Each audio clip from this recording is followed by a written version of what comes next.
శ్రీమాత్రే నమః. శ్రీ గురుభ్యో నమః. శ్రీ మహాగణాధిపతయే నమః. శ్రీచక్రపీఠం రాంపల్లి.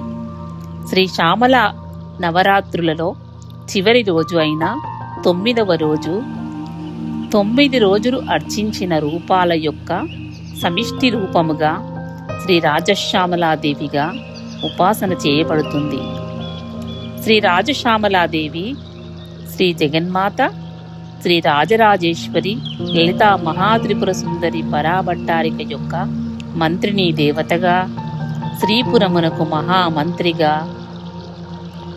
శ్రీ జగన్మాత యొక్క ఆలోచనా శక్తిగా అమ్మ చేత సృష్టించబడిన అద్భుతమైన మంత్రిని శక్తి. బండాసుర సంహారం కోసం దేవతలు కఠోరమైన యాగము చేయగా ఆ యాగ ఫలితముగా జగన్మాత శ్రీ లలితాదేవి ఉద్భవించింది. ఆవిడ కోసం దేవతలు అద్భుతమైన శ్రీనగరాన్ని సృష్టించి ఇవ్వడం జరిగింది. ఆ నగరమే శ్రీమణి ద్వీపం. అక్కడ ఉండే దేవతా స్వరూపాలు అందరూ శ్రీ స్వరూపం మరియు అమ్మవారి యొక్క వేష భూషణ ఆయుధాలు ధరించి అమ్మవారి స్వరూపములో సంచరిస్తూ అమ్మ నామస్మరణ చేస్తూ జగన్మాత సేవలో నిమగ్నమై ఉంటారు. వారిని నియంత్రించడానికి మహామంత్రిగా నియమించిన దేవియే శ్రీ రాజశ్యామలాదేవి.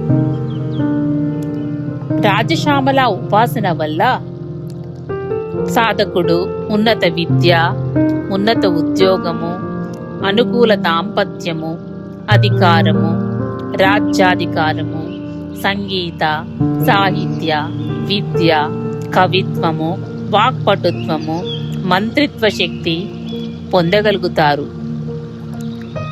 నవశ్యామల మూలమంత్ర హవనము చేసి శ్రీ రాజశ్యామలాదేవి యొక్క సంపూర్ణ అనుగ్రహముతో సకల అభిష్టములు నెరవేరును. ఇందులో ఎటువంటి సందేహము లేదు.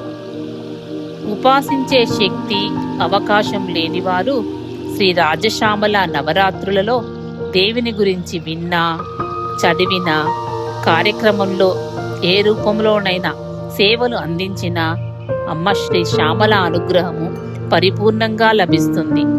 ఇట్టి పరమ ఉత్కృష్టమైన ఫలప్రదమైన శ్రీ రాజశ్యామల నవరాత్రులు మన శ్రీచక్రపీఠం రాంపల్లిలో మాఘశుద్ధ పాడ్యమి